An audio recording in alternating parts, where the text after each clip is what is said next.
నమస్తే, welcome to prime.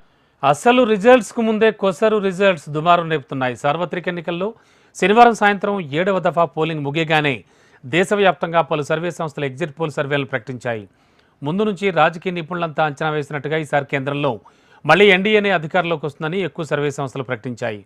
సార్వత్రిక ఎన్నికల ఫలితాలు జూన్ 4వ తేదీన వెలువడడానికి ముందే ఎగ్జిట్ పోల్స్ ఎంతో ఆసక్తిగా వెలువడ్డాయి. మొత్తం మీద కేంద్రంలో మళ్లీ మోడీ ఆధ్వర్యంలో ఎన్డీఏ సర్కార్ కొలువు తీరనుందని అంచనా వేశాయి. దేశవ్యాప్తంగా ఎన్డీఏ కూటమికి అధిక సంఖ్యక ప్రజలు పట్టం కడుతున్నట్లుగా సర్వే సంస్థలు అంచనా వేశాయి. ఈసారి దక్షిణాదిలో కేరళ, తమిళనాడు రాష్ట్రాల్లో కూడా బీజేపీ ఖాతా తెరుస్తుందని అన్ని సంస్థలు అంచనా వేయడం ముఖ్యాంశంగా మారింది. కేరళలో ఉన్న 20 పార్లమెంట్ సీట్లలో యూడీఎఫ్ 15 నుంచి 18 సీట్లు గెలుచుకుంటుందని, ఎల్డీఎఫ్ 2 నుంచి 5 సీట్లు, అలాగే ఎన్డీఏ 1 నుంచి 3 సీట్లలో గెలుస్తుందని చెబుతున్నాయి. దీంతో కేరళలో ఈసారి ఎన్డీఏ ఖాతా తెరుస్తుందన్న అంశం ఆసక్తిగా మారింది.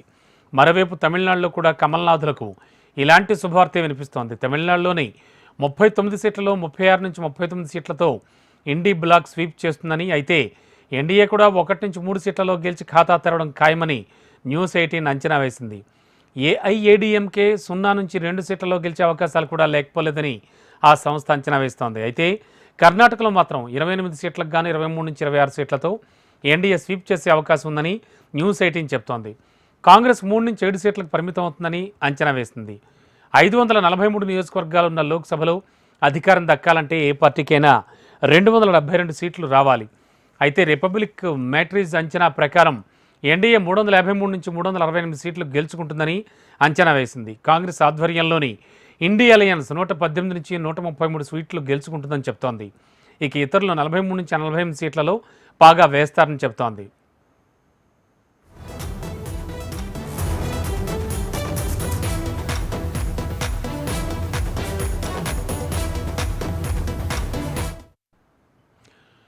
India today, axis my India నిర్వహించిన సర్వే కూడా ఎన్డీఏకి అత్యధిక సీట్లు కేటాయిస్తోంది. ఏబీపీ సీ ఓటర్ సర్వే ప్రకారం ఎన్డీఏ 215 నుంచి 253 సీట్లు గెలుచుకుంటుందని, ఇండీ కూటమి 108 నుంచి 130 సీట్లు గెలుచుకుంటుందని చెప్తోంది. ఇతరులు 2 నుంచి 10 సీట్లు గెలుచుకుంటారని అంచనా వేస్తోంది. అలాగే జన్ కీ బాత్ సర్వే ప్రకారం ఎన్డీఏ 362 సీట్ల నుంచి 392 సీట్లు గెలుచుకుంటుందని, ఇండీ కూటమి 141 నుంచి 161 సీట్లు గెలుచుకుంటుందని, ఇతరులు 10 నుంచి 20 సీట్లు గెలుచుకుంటారని చెబుతోంది.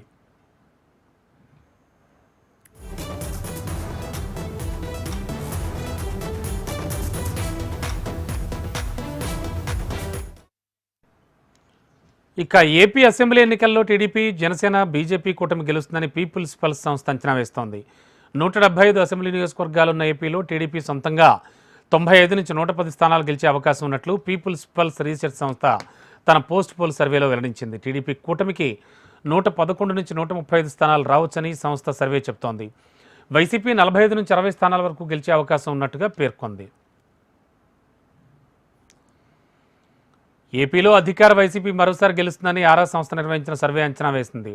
వైసీపీకి 94 నుంచి 104 సీట్లు, టీడీపీ కూటమికి 71 నుంచి 81 సీట్లు వస్తాయని ఈ సంస్థ అంచనా వేసింది.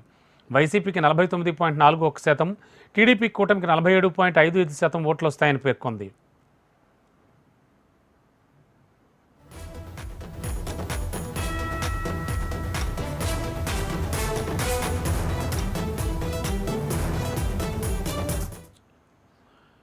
అటు ఏపీలో టీడీపీ కూటమి అధికారం చేపడుతుందని చాణుక్య ఎక్స్ అనే సంస్థ చెబుతోంది. ఆంధ్రప్రదేశ్ అసెంబ్లీ ఎన్నికల్లో టీడీపీ కూటమి 78 స్థానాల్లో గెలుస్తుందని, 31 స్థానాల్లో గెలిచే అవకాశాలు మెరుగ్గా ఉన్నాయని, మొత్తంగా 109 స్థానాల్లో గెలిచే అవకాశాలు ఉన్నాయని చాణుక్య ఎక్స్ సర్వే పేర్కొంది.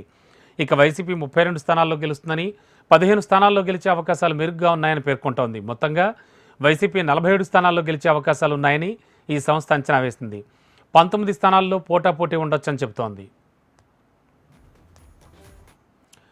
వైసీపీకే అధిక సీట్లు వస్తాయని పార్థదాస్ అంచనా వేశారు. పార్థదాస్ అంచనా ప్రకారం వైసీపీ 110 నుంచి 120 స్థానాల్లో, టీడీపీ కూటమి 55 నుంచి 65 స్థానాల్లో గెలుస్తుంది. మహిళా ఓటర్లు వైసీపీకి ఓటేయగా పురుషులు టీడీపీ కూటమికి ఓటేసినట్లు పార్థదాస్ పేర్కొన్నారు.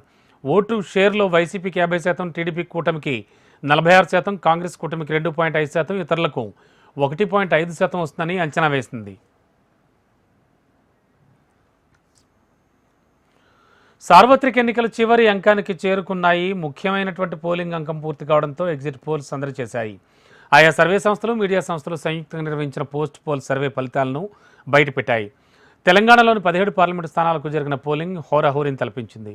ఎన్నికల నోటిఫికేషన్ వచ్చే నాటికి ముక్కోణ పోటీ ఉంటుందని భావించిన సర్వే సంస్థలు మాత్రం కాంగ్రెస్, బీజేపీల మధ్య ఉందని చెప్పాయి. ఏపీలో ఇంకా ఉత్కంఠకు తెరపడలేదు. సర్వే సంస్థలు సైతం మిశ్రమ ఫలితాలు ఇచ్చాయి. కొన్ని సర్వేలు అధికార వైసీపీకి అనుకూలంగా ఇస్తే మరికొన్ని టీడీపీకి అనుకూలంగా ఇచ్చాయి.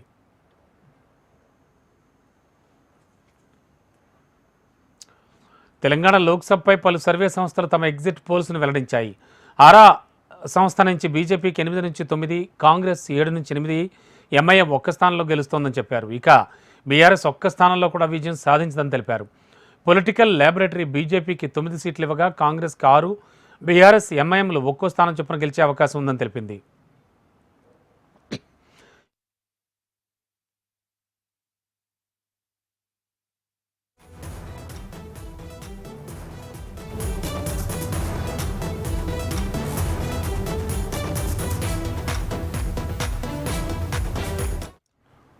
ఇక ఇండియా టీవీ సిఎన్ఎక్స్ బీజేపీకి 8 నుంచి 10, కాంగ్రెస్ 6 నుంచి 8, బీఆర్ఎస్, ఎంఐఎంలు ఒక్కో స్థానంలో గెలుస్తాయని వెల్లడించింది.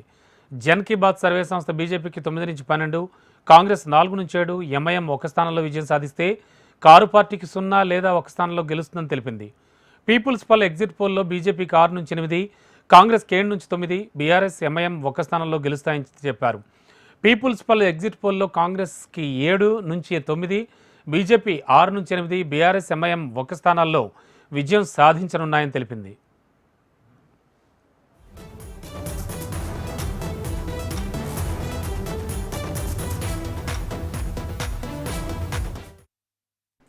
అయితే ఏపీలో ఉత్కంఠకు ఇంకా తెరపడలేదు. ఎగ్జిట్ పోల్స్ సైతం గందరగోళంగా వచ్చాయి. కొన్ని వైసీపీకి మొగ్గు చూపిస్తుంటే మరికొన్ని కూటమికి జయకొట్టాయి. జాతీయ మీడియా సంస్థ న్యూస్18 మెగా ఎగ్జిట్ పోల్ ప్రకారం ఏపీలోని 25 లోక్సభ సీట్లలో ఎన్డీఏ కూటమికి ఏకంగా 19 నుంచి 22 సీట్లు లభిస్తాయని తేల్చింది. అలాగే వైసీపీకి 5 నుంచి 8 సీట్లు వస్తాయని తెలిపింది.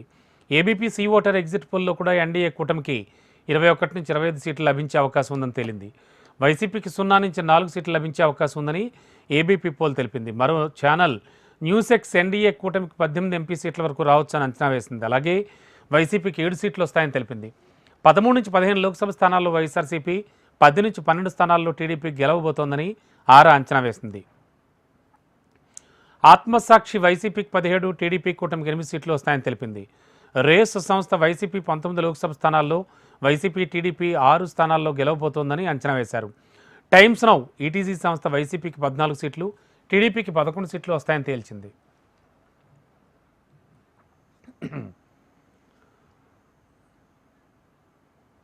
తెలంగాణ రాష్ట్ర అవతరణ దశాబ్ది ఉత్సవాలకు సర్వం సిద్ధమైంది. సికింద్రాబాద్ పెరేడ్ గ్రౌండ్స్లో నిర్వహించే కార్యక్రమంలో మొత్తం అంతా కూడా పాల్గొంటారు. తెలంగాణ ప్రజలకు సోనియా గాంధీ వీడియో సందేశాన్ని వినిపించనున్నారు. వేడుకలకు పెరేడ్ గ్రౌండ్స్ ముస్తాబైంది. 20,000 నుంచి 25,000 మంది హాజరయ్యేలా భారీ ఏర్పాట్లు చేశారు. ఆదివారం ఉదయం 9 గంటల 30 నిమిషాలకు గన్ పార్క్లోని అమరవీరుల స్తూపం వద్ద అమరులకు ముఖ్యమంత్రి రేవంత్ రెడ్డి నివాళులు అర్పిస్తారు. అనంతరం 10 గంటలకు పెరేడ్ గ్రౌండ్స్లో జాతీయ పతాకాన్ని ఆవిష్కరించనున్నారు. ఆ తర్వాత పోలీసు బలగాల కవాతు, మార్చ్ ఫాస్ట్తో పాటు పోలీసులకు గౌరవ వందనం ఉంటుంది. ఈ కార్యక్రమం తర్వాత రేవంత్ రెడ్డి ప్రసంగిస్తారు. పోలీసు సిబ్బందికి, ఉత్తమ అధికారులకు అవార్డులు అందజేయనున్నారు. రేపు సాయంత్రం ట్యాంక్ బండ్పై తెలంగాణ ఆవిర్భావ వేడుకలు ప్రారంభం కానున్నాయి. సాయంత్రం 6 గంటల 30 నిమిషాలకు సీఎం రేవంత్ రెడ్డి, పలువురు నేతలు, అధికారులు కార్యక్రమానికి హాజరవుతారు. తెలంగాణ సాంప్రదాయానికి అద్దం పట్టేలా ట్యాంక్ బండ్పై ఏర్పాటు చేసిన హస్తకళలు, ప్రత్యేక ఉత్పత్తులు, ఫుడ్ స్టాల్స్ను రేవంత్ రెడ్డి సందర్శిస్తారు. అనంతరం 700 మంది కళాకారులతో తెలంగాణ కళారూపాల అద్భుత ప్రదర్శనకు హాజరవుతారు. ట్యాంక్ బండ్పై ఏర్పాటు చేసిన స్టేజీపై 70 నిమిషాల పాటు వివిధ సాంస్కృతిక నృత్య ప్రదర్శనలుంటాయి. ఈ సందర్భంగా జయ జయ హే తెలంగాణ పాటను విడుదల చేస్తారు. హుస్సేన్ సాగర్పై ఆకాశంలో 10 నిమిషాల పాటు పేల్చే బాణసంచా కార్యక్రమంతో వేడుకలు ముగుస్తాయి.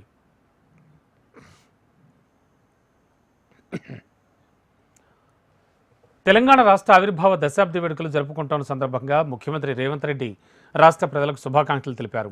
ప్రజలు కలిసికట్టుగా పోరాడి సాధించుకున్న తెలంగాణ రాష్ట్రం ఏర్పడి 10 ఏళ్లు పూర్తయి 11వ సంవత్సరంలో అడుగు పెడుతోందని అన్నారు. ఈ సందర్భంగా రాష్ట్ర సాధన పోరాటంలో ప్రాణాలు అర్పించినటువంటి అమరుల త్యాగాలను ముఖ్యమంత్రి స్మరించుకున్నారు. విభజన చట్టం ప్రకారం ఇంతకాలం ఉమ్మడి రాజధానిగా ఉన్న హైదరాబాద్ ఇకపై తెలంగాణకు మాత్రమే రాజధానిగా ఉంటుందని గుర్తు చేశారు. అలాగే విద్య, ఉద్యోగ, ఉపాధి అవకాశాల్లో సింహభాగం మన రాష్ట్ర ప్రజలకే దక్కుతాయని అన్నారు. తెలంగాణ ప్రజల ఆశలు, ఆకాంక్షలకు అనుగుణంగా రాష్ట్ర పునర్నిర్మాణానికి తమ ప్రభుత్వం కట్టుబడి ఉంటుందని పేర్కొన్నారు.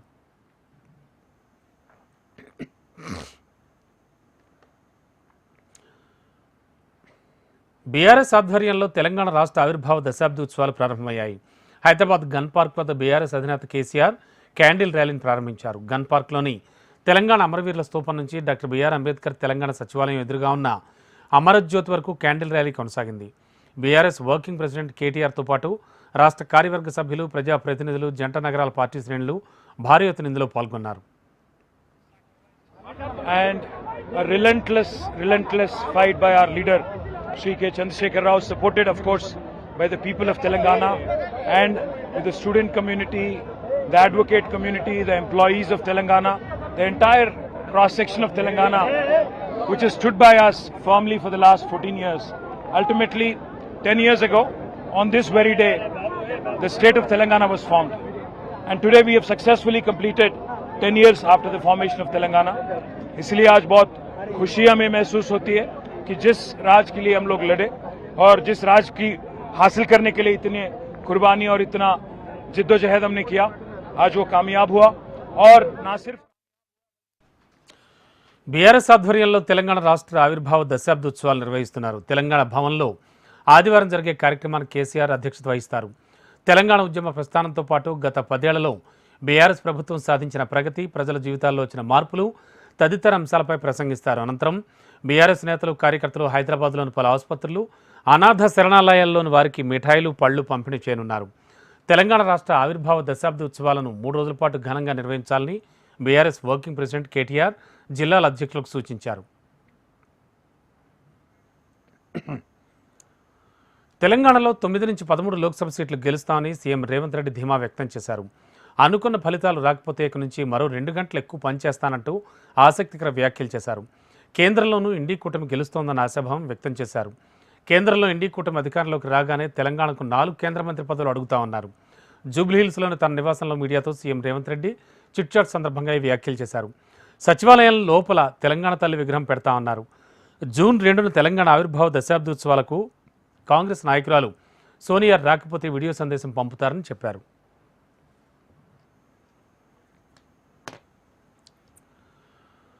తెలంగాణ రాష్ట్ర అవతరణ వేడుకలను ఘనంగా నిర్వహించాలని కాంగ్రెస్ ప్రభుత్వం నిర్ణయం తీసుకుంది. ఇందులో భాగంగా వేడుకలకు ప్రత్యేకంగా ప్రముఖులను ఆహ్వానిస్తున్నారు. సీఎం రేవంత్ రెడ్డి రాజ్భవన్కు వెళ్లారు.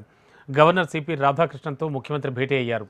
రాష్ట్ర అవతరణ దినోత్సవ వేడుకలకు గవర్నర్ను సీఎం రేవంత్ ఆహ్వానించారు.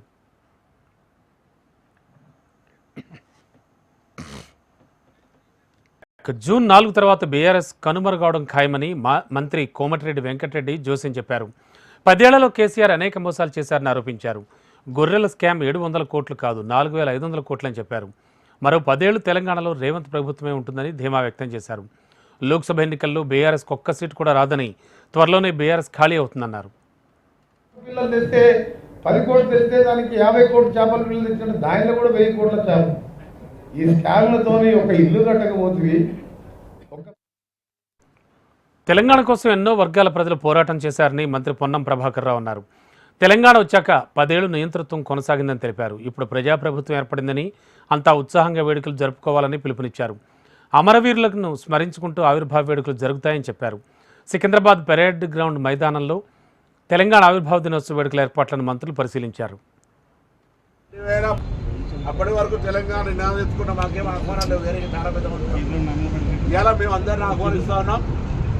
శిక్షణకు సంబంధించో లేదా ఇంకోటి సంబంధించో గతంలో పెట్టినప్పుడు ఎవరు అభిప్రాయాలు తీసుకోవాలి. వాళ్ళు పెద్ద ఇలా దాన్ని విమర్శలు చేస్తున్నటువంటి వాళ్ళు మీరు తీసుకున్నాడు ఎవరైనా సలహా. కాంగ్రెస్ ప్రభుత్వం వచ్చాక కరెంటు కోతలు నిత్యకృత్యమయ్యాయని మాజీ మంత్రి కేటీఆర్ పేర్కొన్నారు. తెలంగాణలో కరెంటు కోతలపై ఎక్స్లో కేటీఆర్ పోస్ట్ చేశారు. కరెంటు కోతలు లేవంటూ ప్రకటిస్తున్న ఇంధన శాఖ మంత్రి భట్టికి ట్యాగ్ చేస్తూ నెటిజన్ల ట్వీట్లను రీట్వీట్ చేశారు. పవర్ సెక్టార్లో బీఆర్ఎస్ సృష్టించిన మౌలిక సదుపాయాలను వాడుకోలేని అసమర్థ స్థితిలో రేవంత్ సర్కార్ ఉందన్నారు. 2014కు ముందు పరిస్థితిని పూర్తిగా మార్చేసిన ఘనత కేసీఆర్దని పేర్కొన్నారు.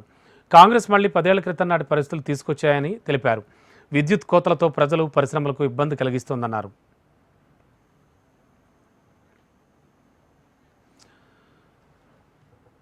దశాబ్ది ఉత్సవాలకు బీజేపీని ఎందుకు ఆహ్వానించలేదని కరీంనగర్ ఎంపీ బండి సంజయ్ ప్రశ్నించారు.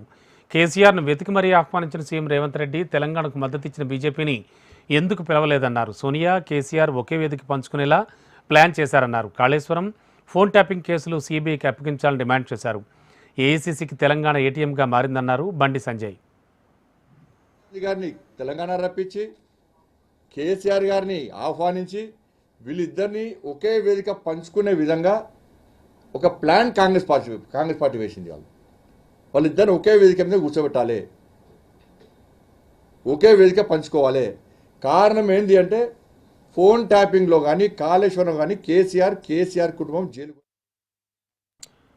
సీఎం రేవంత్ రెడ్డి తెలంగాణ ఉద్యమంలో లేరని బీజేఎల్పీ నేత మహేశ్వర్ రెడ్డి అన్నారు. సీఎం రేవంత్ రెడ్డికి తెలంగాణ ఉద్యమ చరిత్ర తెలియదన్నారు. అప్పుడు తెలంగాణను వ్యతిరేకించిన పార్టీ టీడీపీలో ఉందని చెప్పారు. తెలంగాణ ఏర్పాటులో బీజేపీ పెద్దన్న పాత్ర పోషించిందని తెలిపారు. చిహ్నాల్లో చార్మినార్ను తొలగించాలని, కాకతీయ కళాతోరణాన్ని తొలగించొద్దని మహేశ్వర్ రెడ్డి డిమాండ్ చేశారు. వారి సంక్షేమం కోసం పనిచేసినటువంటి మరి హిందూ రాజు అయినటువంటి కాకతీయ సామ్రాజ్యపు తోరణమైనటువంటి ఆ తోరణాన్ని తొలగించడం నిజంగా శోచనీయమని తెలియజేస్తా ఉన్నాను.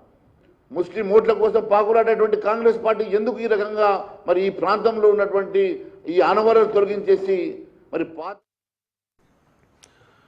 తెలంగాణలోని పార్లమెంట్ ఎన్నికలు, కంటోన్మెంట్ ఉప ఎన్నికల ఫలితాలకు భారీ ఏర్పాట్లు చేశామని సీఈఓ వికాస్ రాజ్ వెల్లడించారు. కౌంటింగ్ కేంద్రాల వద్ద 4 గంటల భద్రత ఉంటుందని తెలిపారు. కౌంటింగ్ కేంద్రంలోకి ఎలక్ట్రానిక్ పరికరాలు తీసుకెళ్లేందుకు అనుమతి లేదని చెప్పారు. కౌంటింగ్ ఏజెంట్ల వద్ద, సిబ్బంది వద్ద సెల్ ఫోన్లు ఉండవన్నారు. కౌంటింగ్ కేంద్రంలో ప్రతి మూల కవర్ చేసేలా సీసీ కెమెరాల నిఘా ఉంటుందని చెప్పారు. ఓట్ల లెక్కింపులో దాదాపు 10,000 మంది సిబ్బంది పాల్గొంటారని పేర్కొన్నారు. సెగ్మెంట్ల వారీగా ఓట్ల లెక్కింపు సిబ్బందిని ర్యాండమ్గా కేటాయిస్తామన్నారు Vikas Raj. Constituency and Devarakonda of Nalgonda constituency, ఈ 3 సెగ్మెంట్స్ లో ఒక 24 రౌండ్స్ వరకు జరుగుతాయి. మిగతా మహబూబ్ నగర్ స్థానిక సంస్థల నియోజకవర్గం ఎమ్మెల్సీ ఉప ఎన్నిక కౌంటింగ్ ఆదివారం జరగనుంది. ఉదయం 8 గంటలకు లెక్కింపు ప్రక్రియ ప్రారంభం కానుంది. మొత్తం 5 టేబుళ్లలో ఓట్లు లెక్కిస్తారు. మొదటి ప్రాధాన్యతతో ఎవరైనా అభ్యర్థి గెలుపొందితే మధ్యాహ్నంలోగా పూర్తిస్థాయి ఫలితాలు వస్తాయి. కాంగ్రెస్ నుంచి మన్ని జీవన్ రెడ్డి, బీఆర్ఎస్ నుంచి నవీన్ కుమార్ రెడ్డి, స్వతంత్ర అభ్యర్థిగా సుదర్శన్ గౌడ్ పోటీలో నిలిచారు. నియోజకవర్గం పరిధిలో మొత్తం 1,439 మంది ఓటర్లుండగా 1,437 మంది ఓటు హక్కు వినియోగించుకున్నారు. చంద్రబాబు పర్యటనపై మంత్రి జోగి రమేష్ విమర్శలు చేశారు. బాబు ఏ దేశానికి వెళ్ళొచ్చారో టీడీపీ నేతలకు కూడా తెలియదన్నారు. దోచుకున్న డబ్బు దాచుకోవడానికి వెళ్లారా, విదేశాల్లో పెట్టుబడులు పెట్టడానికి వెళ్లారో ప్రజలకు చెప్పాలన్నారు. విదేశీ పర్యటనను గోప్యంగా ఉంచాల్సిన అవసరం ఏంటని ప్రశ్నించారు. సీఎం జగన్ మరో 5 ఏళ్ల పాటు పరిపాలనా బాధ్యతలు స్వీకరిస్తున్నారని మంత్రి కాకాణి గోవర్ధన్ రెడ్డి తెలిపారు. ప్రభుత్వ ఏర్పాటుకు కృషి చేసిన ప్రతి ఒక్కరికి ధన్యవాదాలు తెలిపారు. వ్యవసాయ శాఖ మంత్రిగా ఇచ్చి రైతుల పక్షాన్ని నిలబడే అవకాశం ఇచ్చిన సీఎం జగన్కి ఆయన చెప్పారు. వీఐపీ విరామ సమయంలో కుటుంబ సభ్యులతో కలిసి తిరుమల స్వామివారిని దర్శించుకుని మొక్కులు చెల్లించుకున్నారు. ఆయన 4వ వచ్చే ఎన్నికల ఫలితాల్లో సీఎంగా చంద్రబాబు కాబోతున్నారని మాజీ మంత్రి అయ్యన్న పాత్రుడు ధీమా వ్యక్తం చేశారు. గత ప్రభుత్వ హయాంలో రాష్ట్ర అభివృద్ధి కుంటుపడిందన్నారు. తిరుమల శ్రీ వెంకటేశ్వర స్వామివారిని మాజీ మంత్రి అయ్యన్న పాత్రుడు దర్శించుకున్నారు.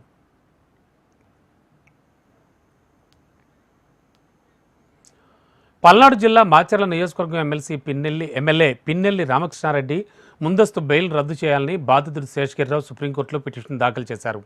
పిన్నెల్లి నుంచి ప్రాణహాని ఉందని పిటిషన్లో పేర్కొన్నారు. పిన్నెల్లికి ఏపీ హైకోర్టు ఇచ్చిన అరెస్టు మినహాయింపు ఆదేశాలు రద్దు చేయాలని బాధితుడు కోరారు. ఈవీఎం ధ్వంసం చేసిన ఘటనలో తనపై దాడి చేశారని, కౌంటింగ్ రోజు కూడా హింసకు పాల్పడే అవకాశం ఉందని పిటిషన్లో పేర్కొన్నారు. గ్రూప్ 1 ప్రిలిమినరీ పరీక్షకు తెలంగాణ రాష్ట్ర పబ్లిక్ సర్వీస్ కమిషన్ ఏర్పాట్లు పూర్తి చేసింది. శనివారం హాల్ టికెట్లను అధికారిక వెబ్సైట్లో అందుబాటులో ఉంచింది. అభ్యర్థులు హాల్ టికెట్లు డౌన్లోడ్ చేసుకోవాలని టీజీపీఎస్సీ సూచించింది. ఈ నెల 9న ప్రిలిమ్స్ పరీక్ష ఉదయం 10:30 నుంచి మధ్యాహ్నం 1 గంట వరకు జరగనుంది. రాష్ట్రంలో 563 గ్రూప్ 1 పోస్టుల భర్తీకి ప్రభుత్వం ఈ ఏడాది ఫిబ్రవరి 23 నుంచి మార్చి 16 వరకు దరఖాస్తులు స్వీకరించింది. గ్రూప్ 1 ప్రిలిమ్స్ కోసం దాదాపు 4,03,000 మందికి పైగా అభ్యర్థులు దరఖాస్తు చేసుకున్నారు. పరీక్ష రోజు ఉదయం 9 గంటల నుంచి కేంద్రాలకు అనుమతిస్తారు. 10 గంటలు దాటితే అనుమతించేది లేదని అధికారులు స్పష్టం చేశారు. తెలంగాణ ప్రజలకు వాతావరణ శాఖ కూల్ కబురు చెప్పింది. కొద్ది రోజులుగా ఉక్కపోతతో ఉక్కిరిబిక్కిరవుతోన్న ప్రజలు ఉపశమనం పొందనున్నారు. ఆదివారం నుంచి రాగల 5 రోజుల పాటు రాష్ట్రంలో మోస్తరు నుంచి భారీ వర్షాలు కురిసే అవకాశం ఉందని తెలిపింది. జూన్ 3వ తేదీ నుంచి ఉష్ణోగ్రతలు క్రమేపీ తగ్గి వాతావరణం చల్లబడుతుందని పేర్కొంది. మే 30న రుతుపవనాలు కేరళను తాకాయని, జూన్ 5-6 తేదీల్లో రాష్ట్రానికి వచ్చే అవకాశం ఉందని వాతావరణ శాఖ అధికారులు చెప్పారు. దేశంలో సార్వత్రిక ఎన్నికల పోలింగ్ క్రతువు ముగిసింది. ఈసారి దేశంలో 7 విడతల్లో సార్వత్రిక ఎన్నికలు జరగగా నేడు చివరిదైన 7వ దశ పోలింగ్ నిర్వహించారు. ఉదయం 7 గంటలకు ప్రారంభమైన పోలింగ్ ప్రక్రియ సాయంత్రం 6 గంటలకు ముగిసింది. సాయంత్రం 6 గంటల సమయానికి క్యూ లైన్లలో ఉన్న వాళ్ళందరికీ ఓటేసే అవకాశం కల్పించారు. సాయంత్రం 5 గంటల వరకు 58.34% పోలింగ్ నమోదైంది. చివరి దశలో 7 రాష్ట్రాలు, ఒక కేంద్రపాలిత ప్రాంతం పరిధిలోని 57 లోక్సభ స్థానాలకు పోలింగ్ నిర్వహించారు. అదే సమయంలో ఒడిషా అసెంబ్లీలో 42 స్థానాలకు కూడా పోలింగ్ జరిపారు. అయితే అన్ని దశలకు కలిపి జూన్ 4న ఓట్ల లెక్కింపు చేపట్టనున్నారు.